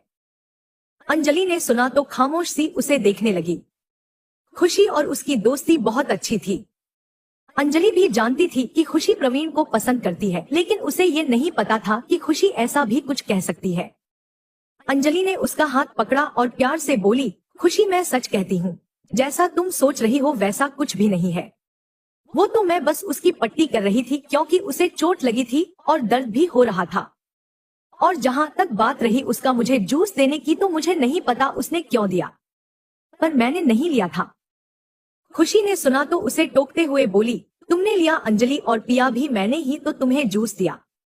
वो प्रवीण ने ही पकड़ाया था तुम्हें देने का कहकर, क्योंकि तुम्हारा गला सूख रहा था। अंजलि चुप रह गई, फिर कुछ सोचते हुए बोली, मतलब वो ड्रिंक प्रवीण ने तुम्हारे हाथों भिजवाई थी। खुशी ने सिर हिलाया और बोली, हाँ अंजलि, देखो जो मेरे दिल में है मैं साफ साफ बोल देती हूँ अंजलि, तुम मेरी बहुत अच्छी दोस्त हो और मैं नहीं चाहती कि किसी भी वजह से हमारे बीच में कोई भी मिसअंडरस्टैंडिंग हो, इसलिए मैंने तुमसे साफ साफ पूछ लिया। खुशी ने बोलना बंद किया तो अंजलि ने उसे गले से लगा लिया तो खुशी भी कसकर उसके गले से लग गई। खुशी ने कुछ सोचते हुए कहा, हालांकि मुझे ये बात बताने से मना किया गया था अंजलि, लेकिन मैं अब इसे और अपने दिल में नहीं रख सकती। मैं और प्रवीण एक दूसरे से प्यार करते हैं और प्रवीण ने मुझे प्रपोज भी कर दिया था। उसके लिए मैं अपने भाई के भी अगेंस्ट चली गई थी। वो एक अच्छा लड़का है, अगर वो मुझसे दूर जाएगा तो मेरा दिल टूट जाएगा। अंजलि उससे दूर हुई और उसके गाल पर हाथ रखते हुए बोली, मैं तुम्हारे साथ कुछ बुरा नहीं होने दूंगी खुशी, जो होगा अच्छा ही होगा। उसकी बात सुनकर खुशी मुस्कुरा दी। फिर अंजलि अपना सामान पैक करने लगी तो खुशी बाहर चली गई। अंजलि खुद से बोली, तो मतलब वो जूस प्रवीण ने भिजवाया था और उसको पीने के बाद से ही मेरा सिर घूमना चालू हुआ था और उसके बाद का मुझे कुछ भी याद नहीं है। तो जहाँ तक मैं समझ पा रही हूँ रात को कुछ न कुछ तो हुआ ही था। और अगर प्रवीण ने ये सब किया है तो वो क्या करने की कोशिश कर रहा है? इसी सोच में डूबे हुए उसने बैग पैक कर लिया और बाहर निकल गई। वहीं प्रवीण उनके कैंप के बाहर खड़ा होकर उन दोनों की बातों को सुन चुका था। उसने अपने फोन में खींची हुई अंजलि की फोटो निकाली और उस पर हाथ फेरते हुए बोला, लगता है यह श्वेता बहुत पहुंची हुई खिलाड़ी है। एक ही तीर से इतने निशाने लगाना चाहेगी मुझे नहीं पता था। और कमाल की बात तो यह है कि इसकी पहली ही चाल में खुशी अफेक्ट हो गई। वह बात अलग है कि उसने तुमसे बात करके मामले को सुलझा दिया, लेकिन अब इस मामले में आग लगती रहेगी। इतनी आसानी से यह सब बंद नहीं होगा। मेरे पास आने के लिए तुम्हारा सबसे दूर जाना जरूरी है अंजलि, क्योंकि जहाँ तक मैं देख सकता हूँ यह सब हमारे प्यार के दुश्मन है। यह हमें कभी साथ नहीं आने देंगे। तो इसीलिए मैं तुम्हें इन सब से दूर अपनी दुनिया में लेकर चला जाऊंगा। बोलकर उसने तस्वीर को चूमा और फोन को अपनी जेब में डालकर अंजलि के पीछे चला गया। अंजलि खुशी के साथ सुबह का नाश्ता करने जाने लगी कि इतने में शिवाक्ष उनके सामने आकर खड़ा हो गया और खुशी को जाने का इशारा करते हुए बोला, कुछ जरूरी बात करनी है खुशी, कुछ देर अकेला छोड़ दो। शिवाक्ष की सर्द आवाज सुनकर खुशी अंजलि को वहीं छोड़कर चली गई। शिवाक्ष की सख्त आवाज सुनकर अंजलि समझ गई थी कि वह इस वक्त बेहद गुस्से में था। शिवाक्ष ने कुछ पल अपने गुस्से को कम करने के लिए गहरी सांसें ली और फिर अंजलि का हाथ पकड़कर उसे अपने साथ ले गया। अंजलि भी बिना कुछ बोले उसके साथ चली गई। शिवाक्ष उसे लेकर फार्म हाउस से थोड़ा दूर आ गया और फिर उसका हाथ छोड़कर सख्ती से उसकी बाजुओं पर पकड़ बनाकर गुस्से से बोला, क्या बात एक बार में तुम्हारे दिमाग के अंदर नहीं जाती है? तुम्हें इतनी बार उसे इंसान के आसपास रहने से टोक चुका हूँ, लेकिन उसके बावजूद भी तुम उसके पास चली ही जाती हो। क्यों उसकी पट्टी कर रही थी हान? उसका गुस्सा देखकर और अपनी बाजू में दर्द महसूस करके अंजलि की आंखों में नमी आ गई। वह मैं तो बस अंजलि बोल ही रही थी कि शिवाक्ष उसके होठों पर उंगली रखते हुए बोला, मुझे कोई सफाई नहीं चाहिए। बस इतना बता दो, क्या तुम कभी मेरी बात नहीं सुनने वाली? क्या तुम्हें हमेशा यही लगता है कि सिर्फ तुम ही सही हो और सामने वाला जो कह रहा है वह गलत है? उसे इतने गुस्से में देखकर अंजलि कुछ भी नहीं बोल पाई। उसने शिवाक्ष के हाथों को देखा जिनमें नसें उभर आई थी। शिवाक्ष ने उसे हिलाते हुए पूछा, बोलो। उसकी झिड़क से अंजलि डरी सहमी सी उसे देखने लगी। ये पहली बार था जब वो इस तरह से गुस्सा कर रहा था। शायद ही इस तरह से उसने पहले कभी अंजलि से बात की हो। अंजलि दबी हुई सी आवाज में बोली, क्या किसी की मदद करना इतना गलत है शिवाक्ष? उसे चोट लगी थी तो मैंने बस उसकी चोट पर दवाई लगाई। और जहां तक बात आपका कहा मानने की है तो मैं सच में कोशिश कर रही हूँ, बोलकर वो सिसकने लगी। तुम कहाँ कोशिश कर रही हो अंजलि? मैंने जितनी बार मना किया है तुम इतनी बार उसके साथ दिखाई देती हो। क्या तुम्हें समझ में नहीं आता कि कौन इंसान की नियत से तुम्हारे साथ है? उस रात को जब कुछ लड़के तुम्हें छेड़ रहे थे तो तुमने एक लड़के को मारा था और अगले दिन वह प्रवीण लंगड़ा कर चल रहा था। क्या तुमने उसे बात पर ध्यान दिया? अंजलि कुछ नहीं बोली। शिवाक्ष फिर बोला, नहीं ध्यान दिया ना पता था मुझे, लेकिन मैंने ध्यान दिया। उसके बाद पिछली रात को भी राजीव ने एक लड़के के सर में पत्थर मारा और अगली सुबह यह अपने सिर पर रुमाल बांधकर घूम रहा था। कोई इतना बेवकूफ नहीं हो सकता कि इतने सारे सबूत देखने के बाद भी आंखों पर पट्टी बांधकर घूमता रहे, बोलकर शिवाक्ष ने उसे छोड़ दिया। अंजलि ने उसकी आंखों में देखते हुए पूछा, पिछली रात हुआ क्या था? शिवाक्ष मुट्ठी बनाते हुए बोला, किसी ने बेहोशी की हालत में तुम्हारा फायदा उठाने की कोशिश की थी। नशीली चीज पिलाकर तुम्हें मदहोश किया गया था। मैं यह बात तुम्हें बताना नहीं चाहता था क्योंकि मैं सोच रहा था कि मैं खुद ही इसे हैंडल कर लूंगा, लेकिन तुम्हें मेरी कोई बात सुननी ही नहीं है तो तुम्हारा इस बात को जानना बहुत जरूरी है। अब मैं उम्मीद करता हूँ कि तुम्हारे दिमाग में मेरी बात चली गई होगी और क्यों मैं तुम्हें उससे दूर रहने के लिए कहता हूँ यह भी तुम्हें समझ में आ ही गया होगा। अंजलि ने धीरे से सिर हिला दिया। उसे लगा ही था कि इस तरह की कोई हरकत जरूर हुई होगी। वही बालों में हो रहा दर्द भी उसे एहसास दिला रहा था कि किसी ने बहुत बेरहमी से उसके बालों को खींचा होगा। बस में सामान रखवा दो, कुछ देर में निकल रहे हैं, कहकर शिवाक्ष वहां से जाने लगा तो अंजलि बोली, क्या इसी वजह से आपने वापस जाने के लिए कहा? और कोई बात होती तो जितने दिन लगाने आए थे उतने लगाकर ही जाते। शिवाक्ष ने कहा ही था कि इतने में अंजलि झट से उसके सीने से आकर लिपट गई। शिवाक्ष ने उसे बाहों में भर लिया और एक राहत की सांस ली। फिर उससे अलग होकर उसका हाथ पकड़े उसे अपने साथ कैंप की ओर ले गया। दोनों साथ में नाश्ता करने चले गए। नाश्ता करने के बाद शिवाक्ष अक्षत के साथ बस कुछ काम निपटाने चला गया। वहीं आकाश अपने कैंप से सामान लेकर बाहर निकला तो खुशी से उसका सामना हो गया। आकाश बगल से होकर जाने लगा तो खुशी ने उसका हाथ पकड़कर उसे रोक लिया। आकाश ने उसकी ओर देखा तो खुशी बोली, क्या हुआ आकाश? रात को भी मैंने तुमसे बात करनी चाहिए थी लेकिन तुम उठकर चले गए थे। क्या हुआ है? क्या तुम नाराज हो मुझसे? हल्का बेमन सी हंसी हंसा और बोला, मेरी नाराजगी से क्या फर्क पड़ता है खुशी? तुम्हारे लिए जो इम्पोर्टेंट है तुम उसकी फिक्र करो, मेरे बारे में मत सोचो, मैं तो ठीक ही हूँ, कहकर आकाश हाथ छुड़ाकर वहां से निकल गया। खुशी वहीं खड़ी उसे देखती रही। आकाश का इतना रूड होना उसे दुखी सा कर गया था। प्रवीण, श्वेता और माहिरा साथ में नाश्ता करने बैठे हुए थे। प्रवीण गहरी सोच में डूबे हुए बोला, जो करने का सोचा है वो कर तो दूंगा, लेकिन वो शिवाक्ष हर बार किसी न किसी तरह आ ही जाता है। अगर उसे ये सब पता चला तो वो छोड़ेगा नहीं। श्वेता ने बाल पीछे की ओर झटकते हुए कहा, इसमें कोई बड़ी बात नहीं है, जो सोचा है वो करेंगे। पिछली रात की बात सबको पता चलेगी, लेकिन वैसे जैसे हम चाहेंगे। अब शुरू होगा ब्लेम गेम, और इस ब्लेम गेम में वो लोग निशाने में आएंगे जो मेरे रास्ते में रोड़े अटकाने का काम करते हैं। और जब सबसे मेन प्यादा हमारे इशारे पर चलेगा तो बाजी हमारे ही हाथ में होगी। प्रवीण उसे देखते हुए बोला, और इस प्यादे से तुम किसे मारना चाहती हो? श्वेता तिरछा मुस्कुराई और बोली, हाथी कोड़ोट, जो सीधा सीधा चलकर वजीर के लिए खतरा बनता है। तो अपने मेन प्यादे से उस हाथी को मारकर मैं उस प्यादे को आगे भेजूंगी और फिर सामने का राजा उस प्यादे को मार देगा, क्योंकि उसके अपने ऊपर खतरा होगा तो वो बर्दाश्त क्यों ही करेगा। और इस तरह खतरा पैदा करने वाला हाथी भी खत्म और मेरी नजरों में खटकने वाला प्यादा भी। प्रवीण और माहिरा बाल खुजाते हुए एक दूसरे को देखने लगे, फिर एक साथ बोले, हम कुछ समझे नहीं, तुम कहना क्या चाहती हो? श्वेता बोरियत भरे लहजे में बोली, उसे समझना तुम लोगों के बस का है भी नहीं। तुम बस वो करो जो मैं कहती हूँ, बाकी जो दिमाग तुम्हारे पास है ही नहीं उसे चलाने की कोशिश मत करो। बोलकर श्वेता वहाँ से बाहर निकल गई। प्रवीण उसे जाते हुए देखकर बोला, इतना तो मैं समझ गया कि वजीर ये अपने आप को कह रही है, राजा वो शिवाक्ष है और मेन वजीर अंजलि है। इसके अलावा हम लोगों को ये मामूली प्यादा मान रही है, लेकिन ये हाथी कौन है जिसे ये रास्ते से हटाना चाहती है? माहिरा को भी कुछ समझ में नहीं आया था तो उसने प्रवीण को देखकर कंधे उचका दिए। तभी उनके फोन पर एक एमएसजी आया तो दोनों एमएसजी पढ़कर वहां से बाहर निकल गए। वहीं अंजलि कैंप के अंदर अपना बैग लेने जाने लगी तो कैंप के बाहर ही प्रवीण ने उसका हाथ पकड़ लिया। अंजलि हैरानी से उसे देखने लगी। प्रवीण उसका हाथ पकड़कर उसे जबरदस्ती अपने साथ लेकर जाने लगा। अंजलि अपना हाथ छुड़ाने की कोशिश करते हुए बोली, यह क्या बदतमीजी है प्रवीण, हाथ छोड़ो मेरा। प्रवीण उसका हाथ और कस कर पकड़ते हुए उसे लिए आगे बढ़ता रहा। अंजलि ने देखा कि वह उसे कैंप से दूर लेकर जा रहा है तो गुस्से से अकड़ते हुए बोली, प्रवीण मैंने कहा मेरा हाथ छोड़ो।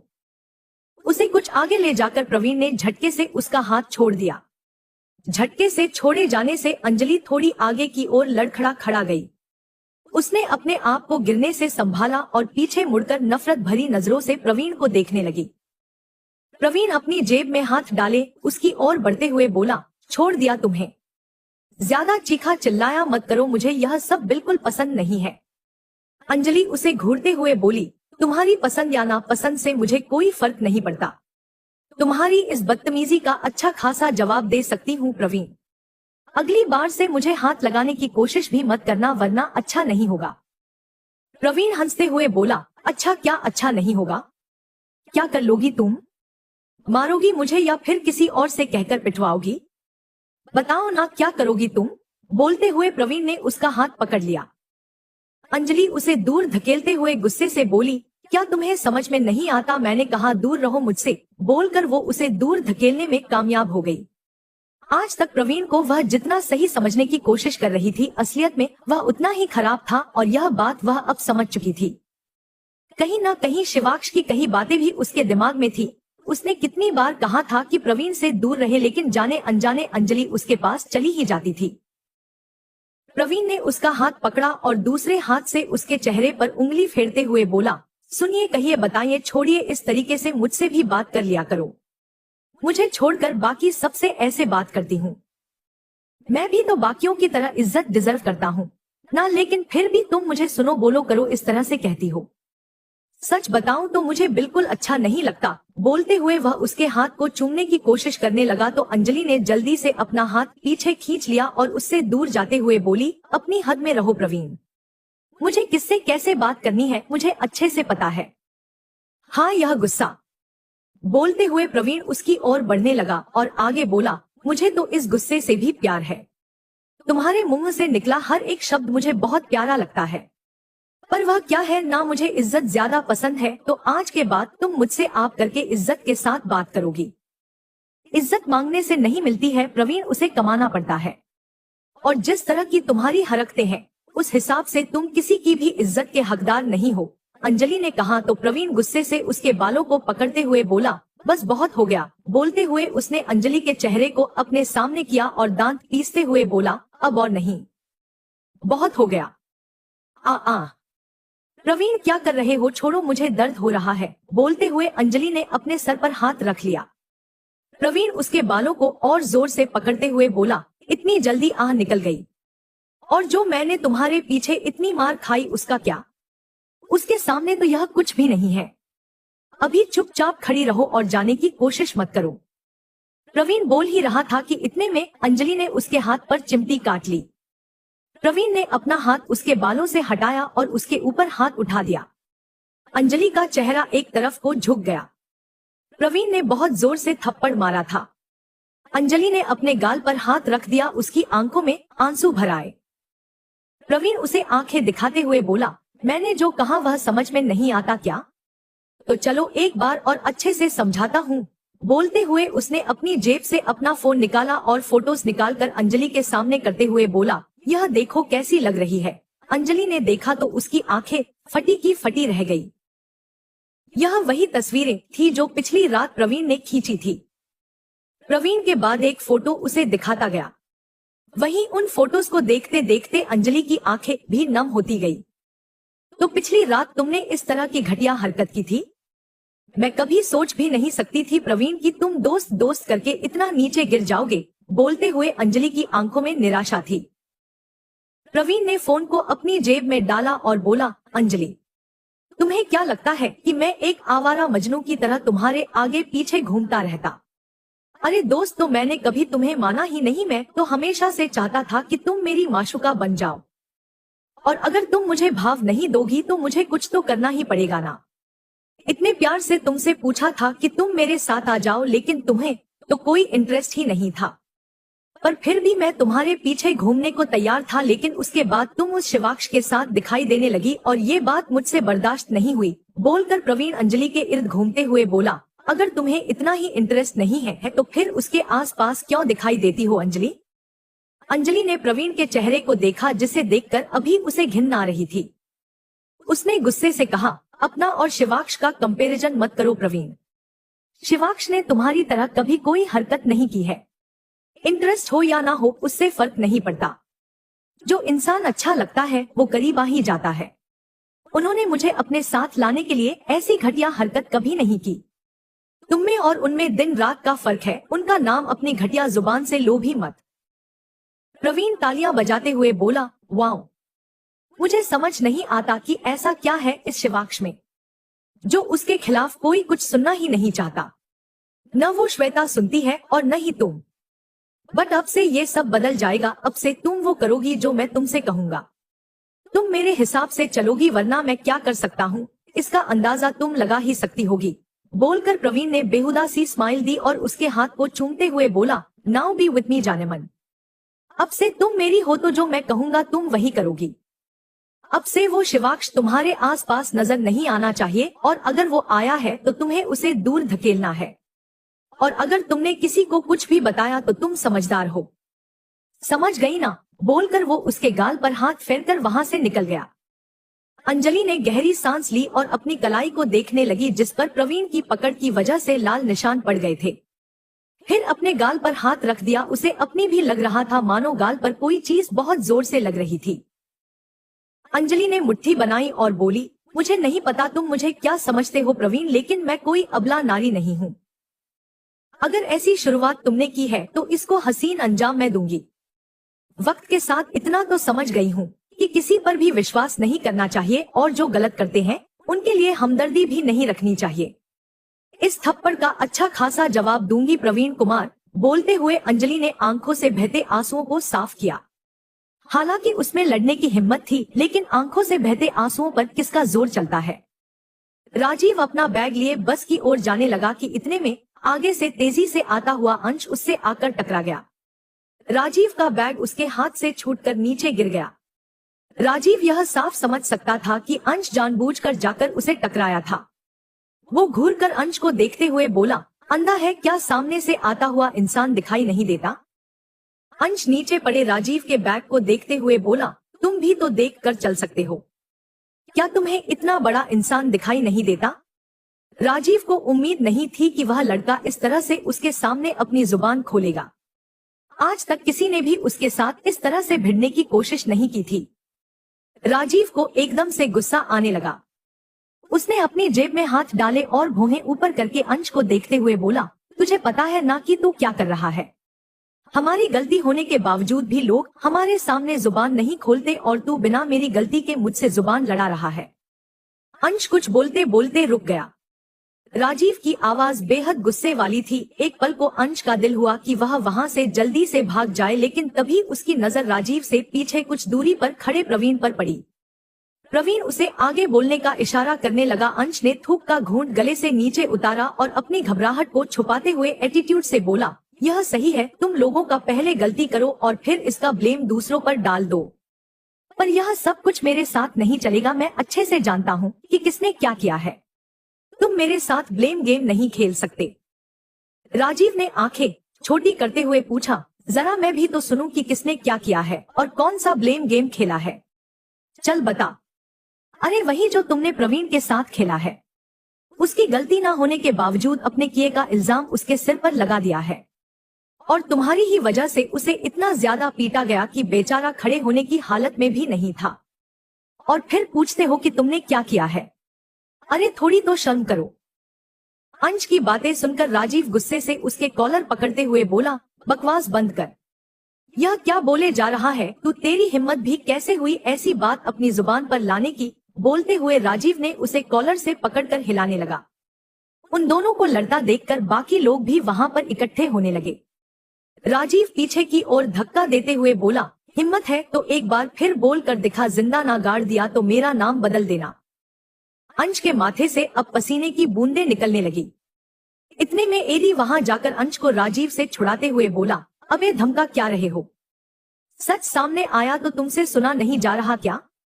अपनी करतूतों का इल्जाम दूसरों पर डालना बहुत आसान होता है, लेकिन जब बात अपने ऊपर आती है और सच्चाई सामने आती है तो लोग तुम्हारी ही तरह बौखला जाते हैं। तुम्हें क्या लगता है किसी ने तुम्हें देखा नहीं होगा क्या? लेकिन सच बताएं तो हम दोनों ने तुम्हें देखा था। खुद उस लड़की के साथ बदतमीजी करके तुमने प्रवीण का नाम फंसा दिया और ताकि तुम पर कोई सवाल ना उठा सके इसलिए तुमने सबको यह बताया कि तुम उस लड़की को बचाने गए थे। तुम्हारी होशियारी पर तो तालियां बजाई जानी चाहिए। इस पर अंश बोला, और नहीं तो क्या, अभी तक हम लोग चुप थे क्योंकि डर रहे थे कि कहीं हमारे सच बताने से तुम लोग इस कॉलेज में हमारा जीना हराम ना कर दो। लेकिन अब जब हमने सोचा तो हमें लगा कि हमें सच को सबके सामने लाना चाहिए और तुम्हारी करतूत का पर्दाफाश करना चाहिए। और अब हम चुप नहीं रहेंगे, चाहे तुम जो मर्जी कर लो। कल रात जो कुछ भी हुआ उसके जीते जागते सबूत हम हैं। हम दोनों ने देखा है कि तुम उस लड़की को लेकर फार्म हाउस के पीछे गए थे और फिर अपनी बेइज्जती होने के डर से तुमने यह सब कुछ खेल खेला। माही ने सुना तो जल्दी से राजीव के आगे आकर खड़ी होते हुए बोली, शायद तुम्हें अंदाजा नहीं है कि तुम कितनी बड़ी बात बोल रहे हो। ऐसा ना हो कि आगे चलकर तुम्हें पछताना पड़े। अभी भी वक्त है, अपनी कही गई बात को सुधार लो और माफी मांग लो। अंश और एडी ने थोड़ी दूर पर खड़ी श्वेता की ओर देखा तो श्वेता ने ना में गर्दन हिला दी।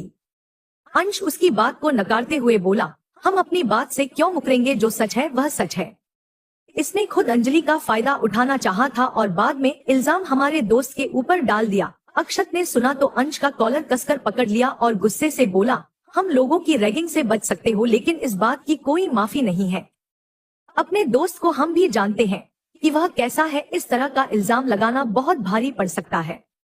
और वैसे भी तुम्हारा दोस्त बिना मतलब नहीं पिटा है। राजीव ने उस जाते हुए लड़के को पत्थर मारा था और आज सुबह प्रवीण सिर में चोट लिए घूम रहा था, इसलिए हमें उस पर शक हुआ। राजीव ने किसी का नाम नहीं लिया था। अंश अपनी कॉलर छुड़ाते हुए बोला, अरे प्रवीण तो पत्थर से टकराकर गिर गया था इसलिए चोट लग गई और इसी बात का तुम्हारे दोस्त ने फायदा उठा लिया। और तुम लोगों के डर से हम सच बोलना बंद नहीं करने वाले। हमने जो अपनी आंखों से देखा है उस पर हमें विश्वास है और हम बाकी सबको भी वो बताएंगे। हमने अपनी आंखों के सामने देखा था जब तुम्हारा दोस्त उस लड़की अंजलि की कमीज को खिसका रहा था और उसे चूमने की कोशिश कर रहा था। इतना सुनते ही खुशी ने जल्दी से आकर अंश की नाक पर मुक्का मार दिया और उसे दूर धक्का देते हुए बोली, मेरे भाई के बारे में इस तरह की घटिया बात करने की हिम्मत कैसे हुई तुम्हारी? एक और शब्द बोला तो पिछले कल तो बहुत धीरे से थप्पड़ पड़ा था, इस बार बुरी तरह से पिटोगे। इसी पल अक्षत ने अंश के पेट में अपना घुटना दे मारा। अंश दूर जाकर गिर गया। वही माही एडी को थप्पड़ मारते हुए बोली, इस बात के बाद शायद तुम इस कॉलेज में रह ना पाओ। और हाँ, राजीव मल्होत्रा क्या है कैसा है यह हम सब अच्छे से जानते हैं। वह जो भी करता है डंके की चोट पर करता है, किसी की पीठ पीछे चाले नहीं चलता और इसके अलावा इस तरह की हरकत करना तो दूर वो सोच भी नहीं सकता है। अंश के मुंह से खून निकलने लगा था। उसने अपने हाथ से खून साफ किया और बोला, क्योंकि हमारे पास तस्वीर नहीं है या कोई सबूत नहीं है इसलिए कोई हमारा विश्वास नहीं करेगा। अगर हम लोगों पर विश्वास नहीं है तो अंजलि से ही पूछ लो ना, उसकी बात पर तो विश्वास होगा ही ना। वह भी उस वक्त थोड़े होश में थी और उसने भी देखा था कि कौन उसके साथ बदतमीजी कर रहा है। राजीव अपनी मुट्ठियां बांधे चुपचाप खड़ा था, मानो अपने गुस्से को काबू में करने की कोशिश कर रहा हो। उसके ऊपर कोई इस तरह का इल्जाम लगाएगा उसने सोचा भी नहीं था। खुशी उसके पास आई और बोली, भाई आप इनकी बातों पर ध्यान मत दीजिए। मैं जानती हूँ और हम सब जानते हैं कि आप इस तरह की हरकत नहीं कर सकते। राजीव ने एक एक शब्द चबाते हुए कहा, अगर यह लोग इतना ही सच बोल रहे हैं और इस तरह का इल्जाम लगा रहे हैं तो अंजलि से पूछकर सब क्लियर हो जाने दो। किसी को कोई गलतफहमी नहीं रहनी चाहिए। वह जो कहेगी उसके बाद डिसाइड होगा कि इनके साथ क्या करना है। उसने कहा तो सब अंजलि को ढूंढने लगे। उसी वक्त अंजलि भी वहां पर आ गई। सब लोग उसकी तरफ देखने लगे। शिवाक्ष भी अभी तक वहां पर मौजूद नहीं था। अंजलि के आने के कुछ पल बाद वह भी दूसरी तरफ से वहां पर आ गया। खुशी अंजलि के पास आई और बोली, अंजलि देखो ना, ये लोग भाई पर किस तरह का इल्जाम लगा रहे हैं। तुम ही बताओ इन सबको की सच क्या है। बता दो कि ये लोग झूठा इल्जाम लगा रहे हैं। अंजलि ने बिना किसी भाव के खुशी को देखा और फिर सामने देखने लगी। खुशी उसका हाथ पकड़कर उसे आगे ले गई और सबके सामने लाते हुए बोली, बोलो अंजलि, भाई ने तुम्हारे साथ बदतमीजी नहीं की थी ना। सब लोग अंजलि की तरफ देखने लगे। अंजलि ने प्रवीण की ओर देखा तो प्रवीण ने उसे आंखों से इशारा कर दिया। अंजलि ने आंखें बंद कर ली। श्वेता और प्रवीण ने एक दूसरे की तरफ देखा और तिरछे मुस्कुरा दिए। खुशी ने अंजलि को खामोश देखा तो बोली, बताओ ना अंजलि, इतना क्या सोच रही हो। तभी माही बोली, बोलो अंजलि, खुशी कुछ पूछ रही है। राजीव अंजलि के सामने खड़ा होते हुए बोला, पता नहीं कहां से ये बात आई है अंजलि, एक इल्जाम लगाया गया है मुझ पर। एक बार बोलकर बता दो सबको कि सच क्या है। ये कह रहे हैं कि पिछली रात तुम होश में थी और तुमने देखा था कि कौन तुम्हारे साथ बदतमीजी कर रहा था, और ये भी कह रहे हैं कि वो बदतमीज इंसान मैं था। बोलकर राजीव चुप हो गया और अंजलि को एकटक देखने लगा। अंजलि के होठ कांपने लगे। वो अभी भी कुछ नहीं बोल पाई। राजीव ने उसे खामोश देखा तो बाजू से पकड़कर हिलाते हुए बोला, बोलो अंजलि, चुप क्यों हो। अंजलि ने गहरी सांस ली और अपनी बाजू को छुड़ाते हुए पीछे की ओर हटते हुए बोली, क्या बोलूं मैं राजीव की। हाँ, वो बदतमीजी करने वाले इंसान आप ही थे। क्या कहूं मैं कि आपने ही अंधेरे में मेरा फायदा उठाना चाहा था। यही सुनना चाहते हैं ना आप। तो हाँ, मैं होश में थी और मैंने देखा था कि आपने ही बदतमीजी करने की कोशिश की थी। बोलकर वो गुस्से से कांपने लगी थी। राजीव ने सुना तो गुस्से से कसी हुई उसकी मुट्ठियां अब ढीली पड़ चुकी थी। राजीव हैरान परेशान सा अंजलि को देखने लगा, लेकिन उसने एक बार भी राजीव की तरफ नहीं देखा। राजीव ने एक बार फिर पूछा, एक बार फिर से कहना अंजलि, मेरे कानों ने ठीक से सुना नहीं, एक बार फिर से कहो ना। बोलते हुए उसकी जुबान लड़खड़ा सी गई। वह टकटकी लगाए अंजलि को देखता रहा। अंजलि ने उससे नजरें नहीं मिलाई और दूसरी ओर देखते हुए बोली, क्या नहीं सुनाई दिया आपको। साफ साफ तो कहा है।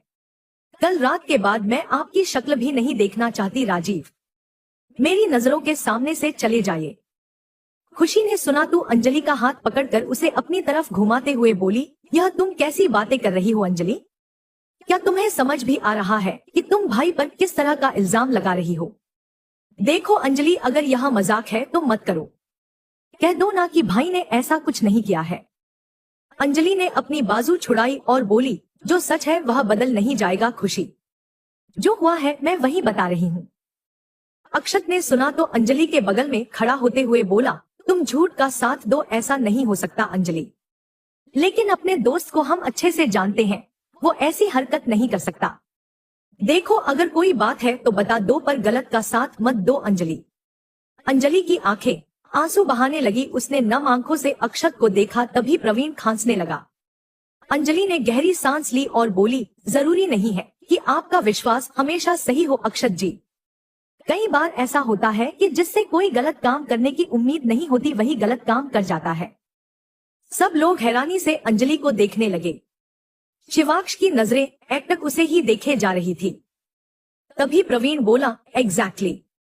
और बिना बात के ये सब लोग मुझे गलत मान रहे थे। अरे इस शिवाक्ष ने तो मुझ पर हाथ तक उठा दिया था। बिना बात पर मुझे इतना मारा कि हड्डियां दर्द करने लगी हैं। ये तो गलत हुआ ना। असली गुनहगार को तो कोई देख ही नहीं रहा है। राजीव की आंखें अब गुस्से से लाल हो चुकी थी। उसने अपना गुस्सा संभाला और एक बार फिर बेप्सी से अंजलि से बोला, इतना घटिया इल्जाम मत लगने दो अंजलि। कह दो कि तुम झूठ बोल रही हो। मैं कभी इतना गुस्सा कंट्रोल करता हूँ और इतनी बेइज्जती मैंने कभी फील नहीं की है। एक बार कह दी कि झूठ बोल रही हो। तभी प्रवीण कुछ बोलने लगा तो राजीव ने उसकी ओर अपना हाथ दिखा दिया और गुस्से से कांपते हुए बोला, नहीं, मैंने जिससे पूछा है सिर्फ वो बोलेगी, और अगर किसी ने भी कुछ भी बोला तो अगली बार बोलने के लायक नहीं बचेगा। प्रवीण ने सुना तो अब उसकी कुछ भी बोलने की हिम्मत नहीं हुई। वो अंजलि की तरफ देखने लगा।